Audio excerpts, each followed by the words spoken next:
Welcome to the Freshman Foundation Podcast, helping you make the jump from high school athletics to the collegiate level and beyond, with your host, Michael Huber. Hey everyone, it's Mike Huber, founder and CEO of the Freshman Foundation and certified mental performance consultant. The Freshman Foundation Podcast is preparing young athletes and families for every next step in their athletic journey. To learn more about successfully navigating every next step in your athletic journey, then join our community by visiting michaelvhuber.com. Thank you for listening to the Freshman Foundation.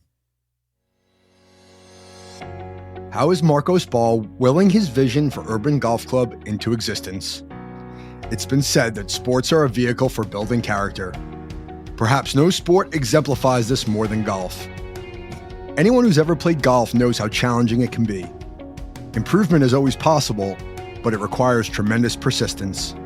Ultimately, golf teaches three of the most valuable character traits known to man: patience, humility, and accountability. My guest in this episode, Marcos Baugh, is founder of Urban Golf Club, a not-for-profit organization that teaches golf and financial literacy in Boston.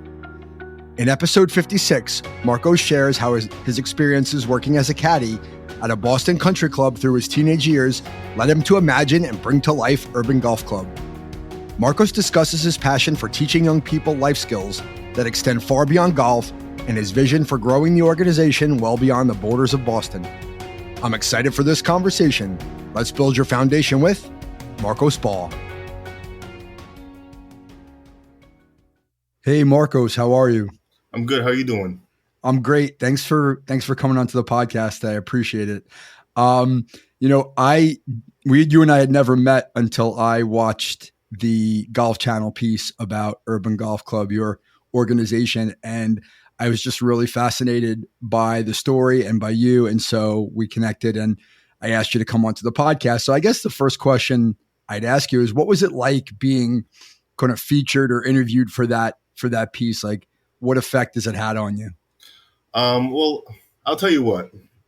I've been working at the country club since I was 15 years old. And I always knew, well, in the first year, I was actually rookie of the year. And actually, I shared it with another caddy, and we've had a rivalry ever since. But from the beginning, I was like, this is a place for me, right? And so coming into the U.S. Open and being featured, it was like, okay, yeah, for sure, this is gonna happen. I always had in my mind, the idea of creating an organization behind it started in college as I was in my business major, and I was like, yeah, this is obviously what's going to happen. I've been caddying at the country club since I was 15. I'm in business school now. I'm going to start a business teaching kids golf. And then I was like, okay, I'm going to get a lot of attention because when I start telling people about this, it's just going to, snowball from there because nobody's doing what I'm doing. People ask me about, how are you different from the first tee?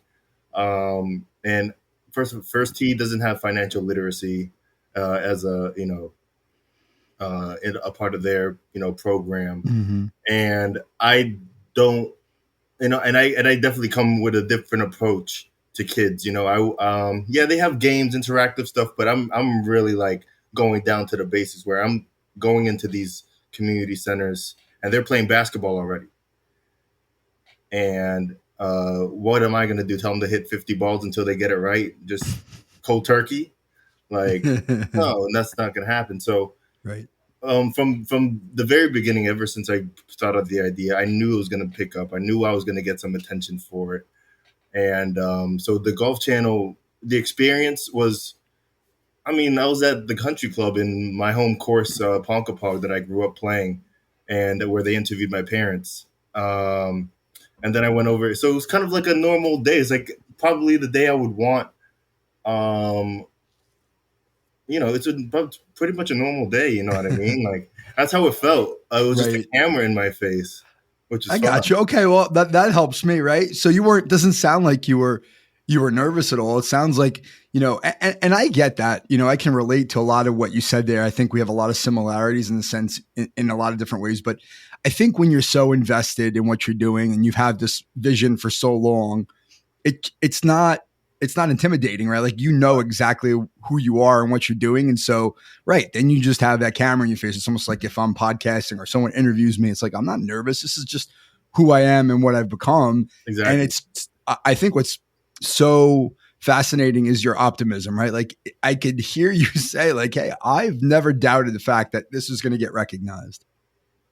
Yeah, I mean, I just knew I was in my own lane, my own, very, it's my own niche, obviously. Yeah. And it kind of surprised me that nobody's really, gone after it the way I am, and it's just because it's these kids that I tried to introduce golf to. They have their preconceived notions, Sure. and stuff like that, and I would say a lot of the time, the average country club pro won't know how to approach a kid that's Right. never really had that in front of them before. So it's like I'm not like I said, I'm not of course I'm not afraid. Like at the end of the day, I was one of these rugrats. You know what I mean? Like I was the kid. I was playing golf when they were playing basketball now, but Right. I was still didn't want to hear nothing. I didn't want to hear. I didn't. This is what I like. So like leave me alone. Let me shoot my hoop. I mean, shoot my ball into the hoop and stuff like that. It's so it's really just about making sure that the kids understand that you're not trying to take basketball away from them. You're not trying to, you're giving them. I introduced golf as a tool more than anything. Like, Right. Like golf, it's more. It's not even about being the best at it. Of course, you always want to get better, and it's a never ending process of getting better in terms of golf. No matter where you start. But it's. I get these kids looking towards the future more than anything. And golf is very, generational. And I mean, just naturally. Right. It's handed down. Exactly. So, so introducing kids to golf for the first time, and stopping pretty much their entire life, which is on the basketball court. I put together routines where I put basketball and golf together. Yeah, I love that. So they would hit a golf ball down the court and then pick up a basketball at half court, shoot a layup, make a shot, and then go back and forth. And as they do that, I would adjust their swings as they go. Yeah, and I think you just said it, there, and I think you even said it in the piece. Like the way I think of it, right, and it's sort of similar to what I do when working with kids is you kind of meet them where they're at, right? Like you could try to force them to hit a golf ball 50 times the right way, but they don't relate to that. It's boring. No. Maybe I'm not having fun, right? Exactly. If you can kind of combine those worlds and make it, real for them, like, right. Like it's, they can relate to it, then all of a sudden you got a chance to make a connection. And that's one of the biggest things I took out of the piece as well is, you said, something to the effect of, I don't want to be talking at them, right? I want to, I understand where they're coming from. And that's huge, right? Because at the end of the day, sports are great. We all want to be good at sports. I think, people who like sports want to get better at it. Some of us want to be professionals, and that's a really hard thing to do. But what we do get out of sports is learning, right? Which is what you're doing, right? You're introducing them to a new way of thinking and a new challenge that they wouldn't have had otherwise. Then it starts to sort of bring into the conversation some of the principles, the values of Urban Golf Club, which we'll get into. But I guess I wanted to ask you, since we talk about golf being passed down, did your parents play golf? Well, my mother later tried it herself, bought a couple lessons for herself. Sure. And then she had brought us out to the driving range, and I was hitting a few, my other brothers were hitting a few, and, it just stuck on me. And ever since then, my mother really never picked up a club again. But obviously I took it and ran with it. Mm-hmm. So it just fell on my lap, you know what I mean? And I'm a, you know, just a 9-year-old kid, you know, willing to do whatever my parents Right. give me. Right. So, and the thing is about if I got, I don't know what would happen if I got it later, like in my teens. Right. Cause that's cause a lot of these kids, like I said, they have their minds made up when they get to their teenage years. Sure. They Absolutely. know Right. They what they figure out like. what they like and they don't like. Exactly. And the thing is, they don't even know that they don't like golf. They just don't like watching it. Right. That's really the only perspective that they have is if they're flipping through on a Sunday and they see, oh, these guys playing golf again. But they don't know what they don't know. They won't know until they try it.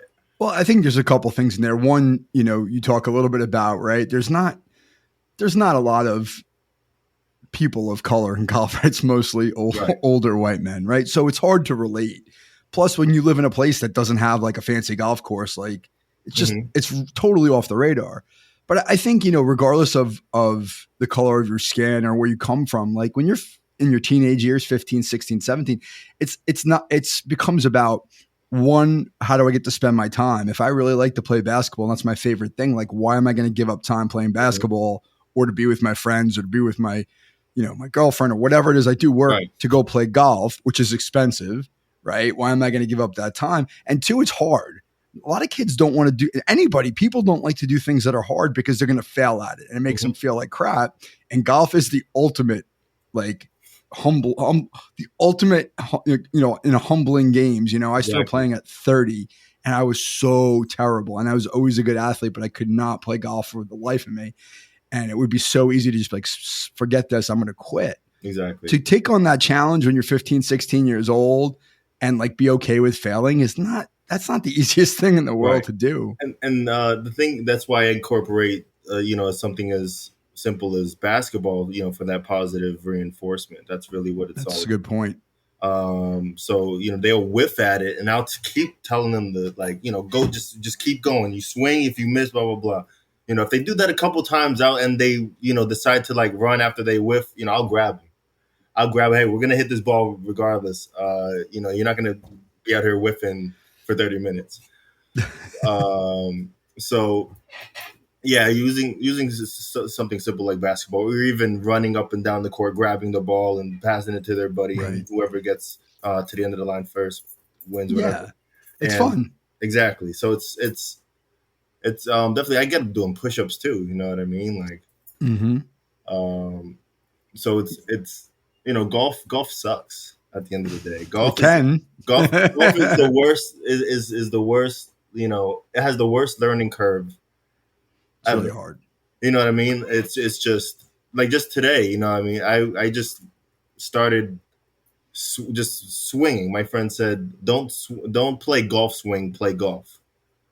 You understand that? Yeah. Like, so, and that's another thing. I'll keep paralleling golf and basketball all day, but you know, I want kids to treat a golf swing like I want a kid to have as many swing thoughts as they do like layup thoughts. You know what I mean? How much thought is going into a layup? How much thought is going into a 3-pointer with 3 seconds on the clock? You know what I mean? Mm-hmm. And the thing is about golf, it's like 3 seconds are always on the clock. Like, yeah, every shot is just as important as the last one. Like you don't have a lot of time to make up. You know what I mean? I think it's such a mental game. It is. Yeah. It's interesting because one of the influences I had in getting into sports psychology is I used to read these books by a guy named Dr. Bob Rotella, who writes golf, like books about the mental game of golf. Right. There's a whole series of them. And I started reading them. I'd never really played golf, but I was like, I played a little bit, but I was like learning about the thought process. And one of the things he always said, and I still think about it today, I still use it. And it related to my work is like, you have to put the same low level of importance on every shot, right? If you try to like change the way you're thinking about the shot, they're all the same theoretically, but the pressure is different when the situations are different. So how do you like just go up and hit the ball the same way every time, regardless of what's going on around you? And that's a life lesson, right? Like it kind of comes back to the values of your organization: patience, humility, accountability. Exactly. Right? At the end of the day, right? Like every shot matters, and you've got to put the same level of intensity into it and the same focus, and understand that when the ball goes into the woods, you got to play it where it lies. Right. And you can't let that get you down, because if you do, you're not going to last on the golf course. Yeah. I mean, it's like I said, the parallels between golf and life are, it's just, they're there. They can't be ignored.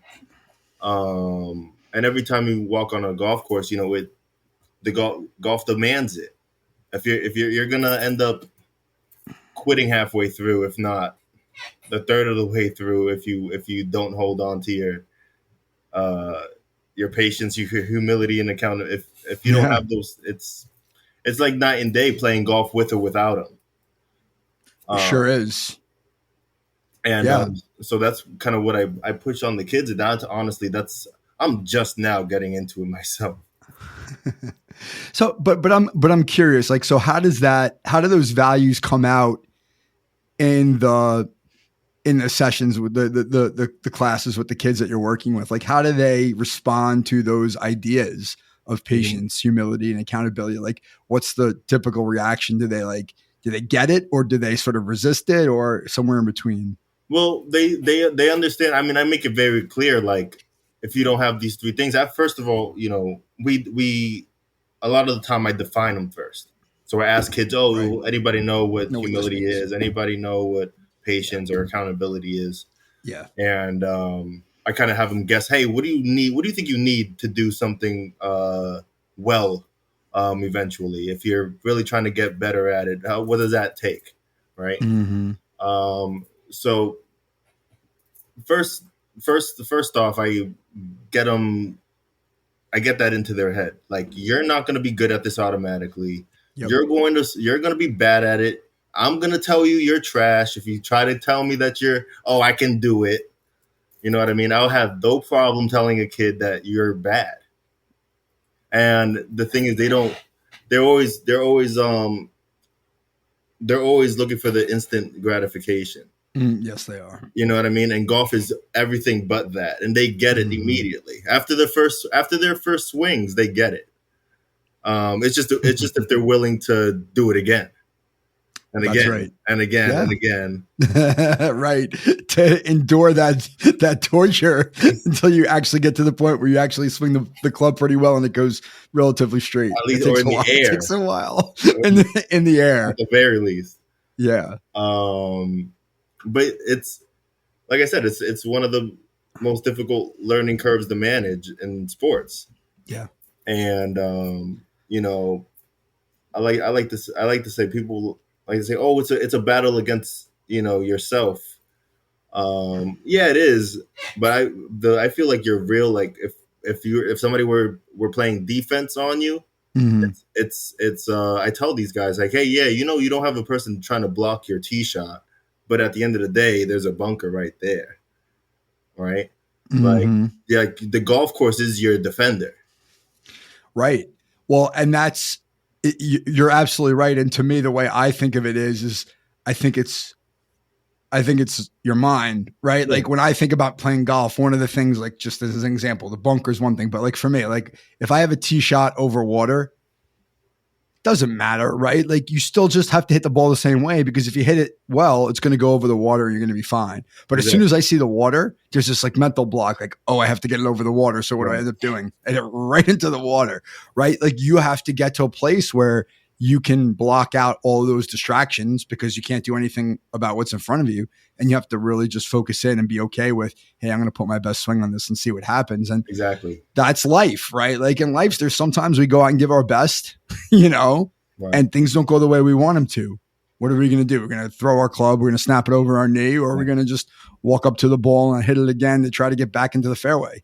Right. That's life, and I think you said it really well. And it's like, so I play a little bit of basketball myself, of course. But I can dunk the basketball, right? And people say, oh, oh, you dunk well when there's nobody on you, and I'm like, yeah, for sure. Like, you dunk well when there's nobody trying to block you. I'm like, yeah, no doubt about it, every time.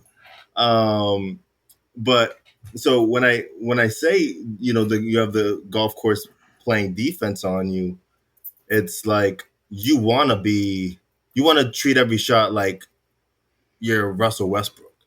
Like, Yeah. like you don't want, like, if somebody's trying to jump in front of you or if the bunker's right there, you're gonna drive, Right. through it. You're gonna attack it rather You're gonna than. drive through it. Yeah. Right. Exactly. And so, I'm really just thinking. I really just thought of that just now.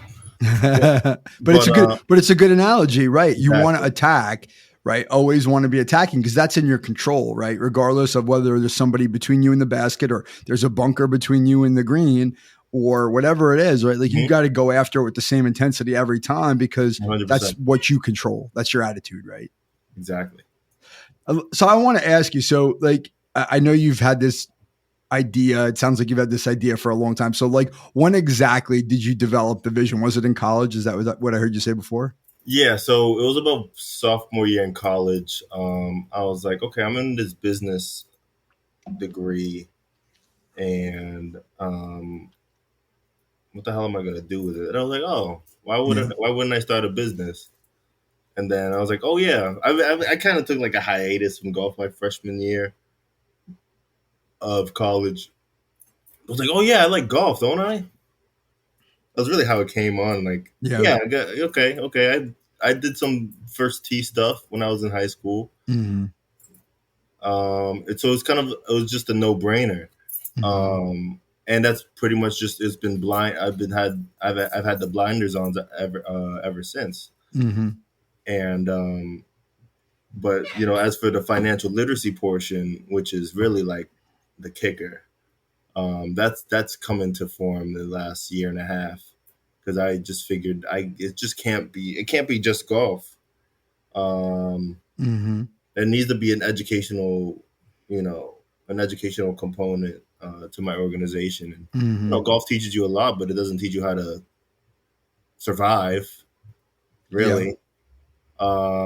And I figured, financial literacy is pretty much just be growing up as a caddy. Like, what else am I listening to for 4 hours, 5 hours straight?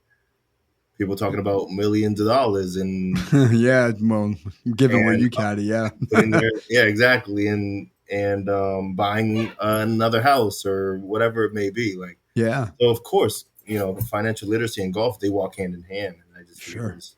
of course, it had to be it.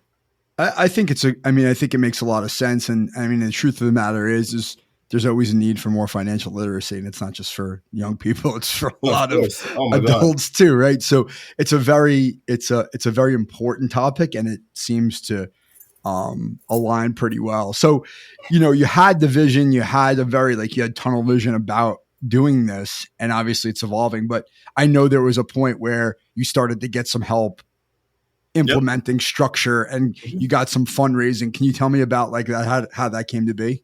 Yeah. So, uh, there was a caddy member tournament back in 2019, and I met my now lawyer, Ned Corcoran.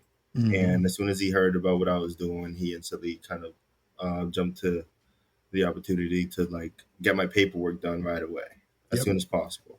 So my 501c3 got done with him, and once that happened, he has his own network. Of course, he's a member at the country club, and he Sure. started telling people about it, and I was caddying, and so I would continue to talk to people about it. Mm-hmm. And it had some buzz around the club and so forth. So last November we had our first like cocktail fundraiser at the golf course next door. Mm-hmm. And we raised about 10 grand there. That's awesome. Wow. Yeah, and we bought the laptop I'm talking to you on right now. Yep, right. Um, An essential running a business. You don't have a exactly. computer, you don't have a business, basically. We bought, this nice little printer. Actually, we bought a book. We bought some books. We bought a book, but a bunch of them. Ever heard of that right there? Maybe it's backwards, but Oh wow, yeah, Booker T. Washington, Up from Slavery, yeah. yeah. So it's kind of like it's a story about a guy who was born a slave and got through it and traveled the world in the turn of the 19th century, like. What made you what about that book? Like what inspired you to buy that book? Oh, it's just like telling people to like, this guy had it way worse. Yep. Yeah. You know what I mean? And today, things, start to get a little, trivial and not as, they take, people. All right. So people take things a little bit too seriously these days. And it's kind of a wake up call. Like to have a book called Up from Slavery. Like what is it like? Where at the turn of the 19th century, talking about it was my hard work that got me through, not my race. Blah blah blah. You know what I mean? He was conceived from rape from his slave master and his mother. Mm-hmm. You know what I mean? It's. Yeah, it puts things in perspective. But the thing is, the crazy his name has been sabotaged over the years though, and that's kind of why I'm kind of bringing him back in the forefront to help kids understand what he was about, because he was an industrialist. He created the Tuskegee Institute, with. By hand, pretty much, or using the first students built the school itself, and wow. And it was an industrial school that just taught kids how to use their hands, and it was just it's the most probably my favorite, definitely my favorite black person in American history, or black. You call him an activist. He's more of just the man, really. Yeah. Well, listen, I think it's important to have. I mean, I appreciate that. I mean, obviously, I know of Booker T. Washington. I've never read the book, but I want to read it now. But yeah, I think it's important to have those types of, call them role models, right? Like they're from a different era, but like to have people to look at and have it, to have that perspective of like, hey, like things were really hard for real, like at one point in the world. And for these people to endure those hardships and then come out the other end and still be known 300 years later, 200 years later, and have all these accomplishments that are attached to their name, and whether what their views on them are, the people are going to have their opinions about everything. Unfortunately, they just do, right? But it's impossible to deny the story that you've just told about a man who endured probably the most, heinous sort of, thing that you could go through as a person, to come through it and then also like build something from scratch, after having gone through that. That's inspirational, and it's hard to deny whether or not you have a positive or negative opinion about what the person did. And for me, one of the books that's very similar to that, it's different context, but it's called Man's Search for Meaning by Viktor Frankl, which is similar. It was about his journey through the Holocaust and how he survived the Holocaust. And it was always that same theme of, if I could get through this, then I can, then I could do anything. Right. And that was the meaning. He found meaning in the struggle. And like that book just, sings to me, because it's like the things that we go through in this life today are just, they really are trivial. I'll use your word, right? Like we all have problems, but it's our perception of the problems that is really the issue. It's not the problems themselves. Yep. That's what right. Okay. It's not that big of a deal. I'm free. I have a life. I can earn money and have a family. It's like, we'll figure it out. versus like, having that self-pity or that depression or despair, like I can't get out of this. So I appreciate that. Yeah. I mean, it's a great guy. Yeah. So, tell me more about Ned, because he was only in a short part of the clip, but I just found him to be really, endearing in the sense that like, you could just tell the fondness that he has for you as a person. It was really, it was touching because you could tell that he really cares about you and he believes in what you're doing. So can you just talk about that relationship a little bit more? I mean, it's been great. Ned has just been very helpful along the way. I mean, at the end of the day, he's anything legally, like that's the guy. Like he's actually, from what I hear, a relatively well-known lawyer in the area, and of course, I can't imagine him getting any complaints. But he's just been great, reaching out to his friends and the membership, and actually he has a connection with NBC Sports, Gotcha. which was very helpful, and he was actually a part of the diversity committee for the U.S. Open also. So Very interesting. Yeah, so we got to go to this nice little charity event on Thursday night. And Ned didn't speak. I think he's the financial chair, and he himself with the chair. His name's Macy Russell. They did this little internship program for kids all around the country. To come from their colleges and stay on site, and do learn about the golf industry. So they had about 27 kids, out of maybe 200-300 applicants. And they did a great job with that. So Ned has always, looked out, and he's done a lot of work with the first, no, not the first tee, but the Boys and Girls Clubs Gotcha. in the area too. So he understands like what needs to be done, how we allocate the money, and things of that nature. I still need an accountant, but he's definitely knows where the money should go to, make sure we get the best out of it, or the most out of it.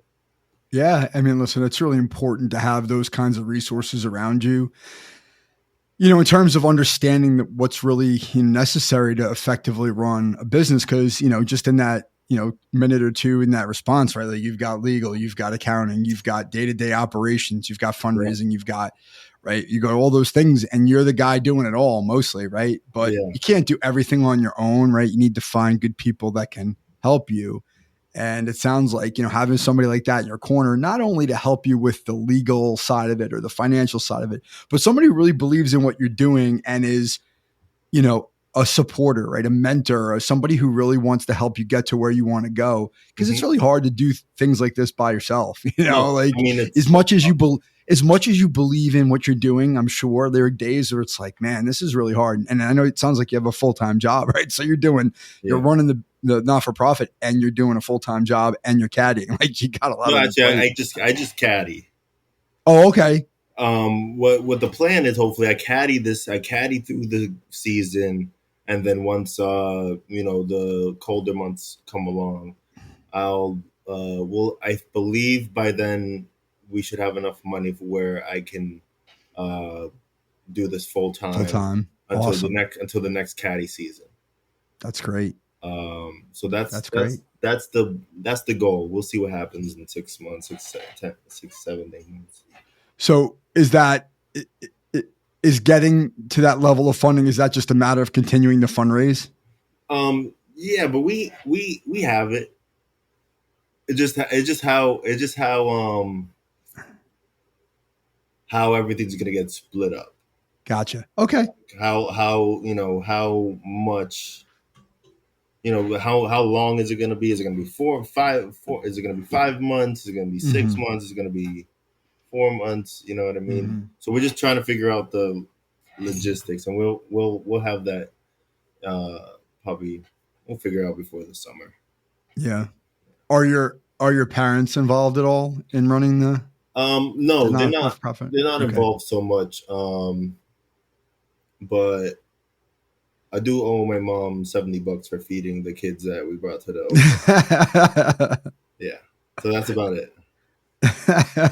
so it's a very small role, but an important one. Yes, You got to keep them fed. Exactly. But my mom didn't want to pay for it, but she's all right. So at this point, right? Like obviously the Urban Golf Club is moving forward. You're growing. You've got funding. This is going to become, for you personally, a full-time venture in the very near future. So what's the long-term goal for all this? Like, what do you want this to become down the road? Well, I would love our own space, of course. Okay. Whether that's like an indoor facility with, classrooms and simulators and putting greens and things like that. Really like, have a couple levels to it, whatever it may be. Like it's going to be, just a golf facility in the inner cities of Boston. Right. And hopefully, we can have another place one day. I'd love to, venture out to even New York or Chicago one of these days. Right. That was going to be my next question. Yeah. And take it as far as we can, especially in the north, where golf isn't year round. Yeah, that's kind of like where it like matters most. Detroit, places like that, and just be nationwide. And shit, I'll go to London and help those guys out. If I can. Yeah.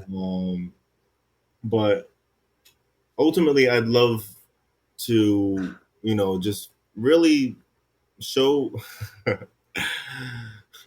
I kind of want to show people how it's done. You know what I mean? Like I do. Because at the end of the day, it's not being done well, in my opinion. So, of course, the kids are, number one priority. But, if we're talking longer, I want my own, course. I would, whether it's close by or, it's hard to get land anywhere in Massachusetts like that anyway. But, or if it's something that I can figure out in the Midwest and, take kids there for a couple of weeks out of the summer or whatever it may be, or have some type of retreat there for anybody who would like to, come and support the kids. Because I would, anything that I would do, like in terms of course, I'm a nonprofit organization. Every penny is getting reinvested. And what I want to do, because I do some golf course design myself. Interesting. Yeah, and I've do I have 1 second? Can I? Yeah.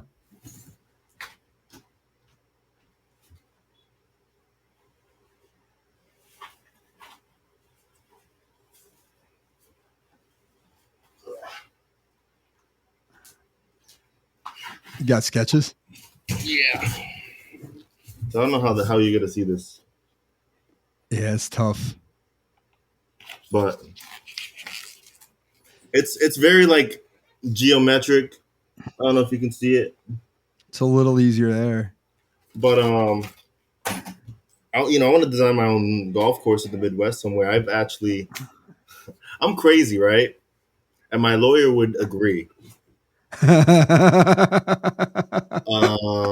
So on a couple occasions, I didn't use any business funds or anything like that, but I took it upon myself to fly to Wyoming and try to reach out to Kanye at his ranch. How'd that work out? I mean, I got just a couple nice conversations with the security. Okay, got to start somewhere. And that's really like how I kind of got inspired to design those things. I was like, if there was a golf course at Kanye's place, what would it look like?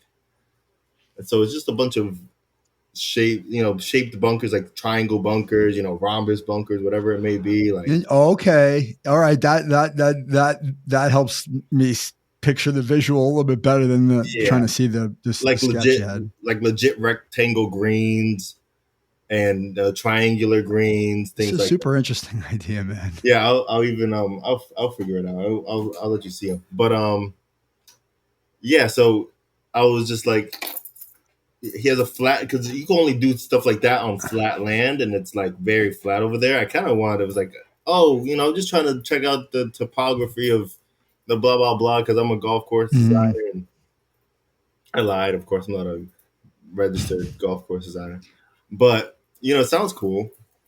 But yeah, I'm very inspired by people like that. I hold uh,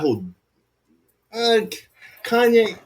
I hold Kanye to a modern day Booker T. Washington in a way. I think what I hear in your voice is just somebody who's is truly an entrepreneur, right? Like, you've got a ton of ideas. They're good ideas, right? Because it's working, right? What you're doing is working. You understand there's a need for the services that you provide to the community, and it's working, right? And so, yeah, it's only natural to look at other people who are highly successful and have taken a lot of risk and tried a lot of different things, to look at them and hold them in high esteem. And I do too, right? Like, it's easy to criticize. It's hard to go out and do. Exactly. And you're going out and doing, like, you're like, I'm going to do this, whatever it takes, I'm going to do it. And like, I respect that, because I know how hard it can be to try to do things from scratch on your own, with no clue where it's going to end, end up. It takes a lot of faith.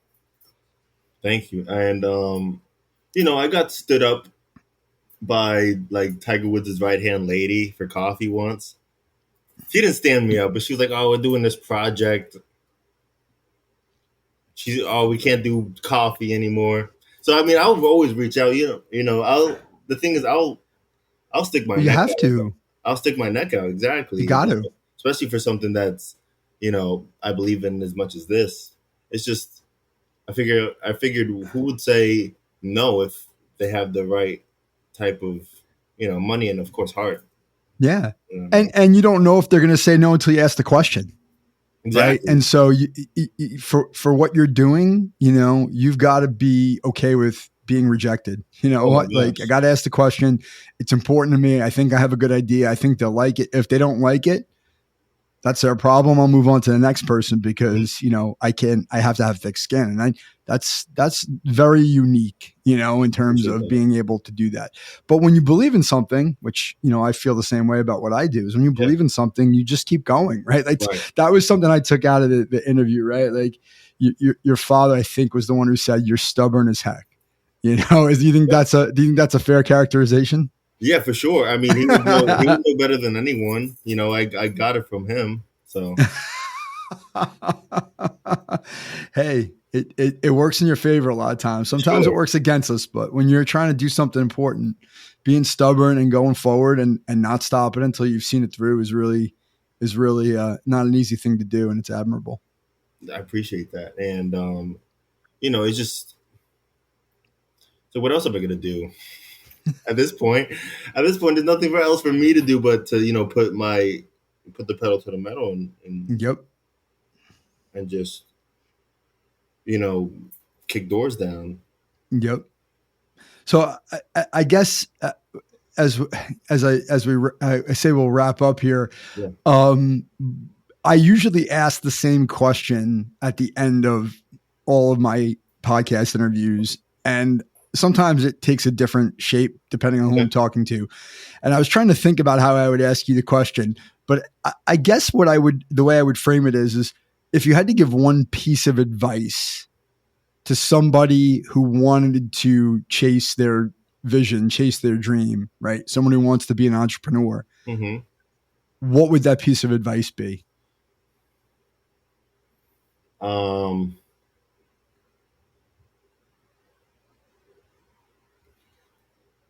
Well, it's kind of two things, right? Okay. Make sure that you're doing it better or working harder than anybody else at it, whatever it may be, or make sure that you're the only person doing it.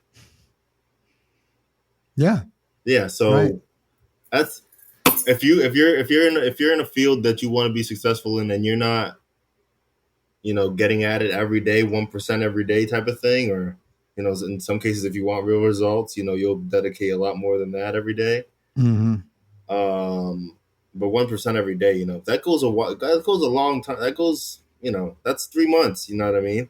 If you're really working at something, and then, yeah, and if you're in your own lane, you just kind of just put your head down and keep going, and don't, and where not even, you want to work as hard as the person trying to do it better than everybody else, but sometimes, I'm not saying nothing here came easy, but it came naturally, right? Nothing that I'm doing now has come easy, but it definitely came. It's definitely like a natural feeling. Like, I love that. And I really relate to that, right? Like, when you believe in something, right? It's not easy. I get that, right? Because every day can be hard when things aren't going the way we want them to. But it's natural in the sense that, like, you believe in it, right? It's part of you, right? Exactly. It always makes sense, it's, and I think that that's really important, right? So I think it kind of speaks to, if you're going to start a venture, whatever it is that you believe, you have to believe in it, right? You don't just start a business because you think you can make money and you start a business. You do it because you believe in it. And eventually the success will come because you believe in it and you're willing to put in the effort and the time and the energy into it being successful, which is basically what you've described. Yeah, 100%. And it's just, for me, it was always like 5 years ago. I'm like, I'm going to be a part of this Open one way or another. Like, it's just like 5 years ago, 6 years ago. I'm in the caddy yard saying this shit, and you're good. It's like, this kid's crazy. You know what I mean? Or what I say, like, it's just a matter of time. Like, I've been saying that for a long time. It's just a matter of time. Like, but yeah, I mean, I'm blessed to be where I am now, and we're just getting started, and I'm excited to see what's going to happen next, because I just know that, it's only, I'm only going to get more. I'm only going to get more attention as long as I keep running around the city or cities eventually. It's only a matter of time. I have no doubt that you are going to achieve whatever it is that you set your mind to. It sounds like you've already checked a lot of those boxes, but there's so much more to come. So I can't wait to see how things go for you. I'll definitely be paying attention. So thanks for coming on to the podcast. It was great talking to you again, Marcos. No, thank you, Michael. You're welcome. All right. So, what's your biggest takeaway from my conversation with Marcos Baugh? My biggest takeaway is that Urban Golf Club's core values of patience, humility, and accountability are critical to success in golf, sports, and life in general. Taking on the greatest challenges and making ourselves very uncomfortable is what generates the greatest growth. In that sense, golf is a microcosm of life. Marcos is doing great work helping young people build these traits. My suggestion to young athletes is to gravitate toward those coaches, mentors, and friends that challenge you to be your best, even if you don't always like what they have to say. Being able to look in the mirror and acknowledge what you see with complete honesty is a sign of great character. I want to thank Marcos for his kind generosity and the wisdom he shared with the Freshman Foundation community. You can learn more about Marcos and Urban Golf Club by visiting their website, www.urbangolfclub.org, and their Instagram page @Urban Golf Club. To learn how mental performance coaching can help your mind work for you rather than against you, visit michaelvhuber.com. Thank you for listening. We'll see you back soon for episode 57.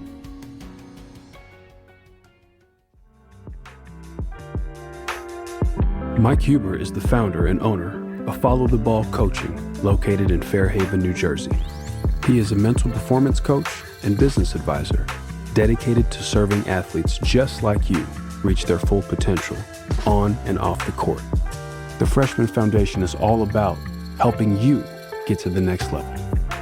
For more information, follow along on Instagram at The Freshman Foundation. Please subscribe, give us a like on iTunes, Spotify, leave a review, tell a friend. Most importantly, come back in 2 weeks, ready to get better.